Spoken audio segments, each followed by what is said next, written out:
ay Hammer of Heretics. So, isa to sa mga titles ni Saint Anthony of Padua. Okay? Ito yung sinasabi nilang nag-o-oppose sa mga heretic teachings dahil si Saint Anthony de Padua daw ay nagpipreach sa mga heretics o yung mga nagpapakalat ng maling pangaral tungkol sa gospel at sa simbahang katoliko. So, yun. Pag sinabi mong Hammer of Heretics, yung mga kumukontra, nakikipagdebate sa mga heretical spreaders o heretical teachers. Mahirap din ang trabaho yun, siguro. Yun yung kailangan ng divine providence. So, maganda't na ibablog natin yan.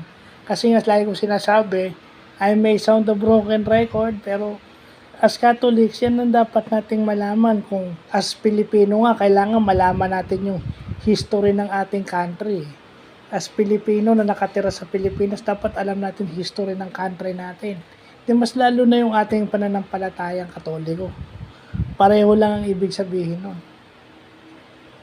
So, para sa akin, yun lang yung nakikita nating maganda.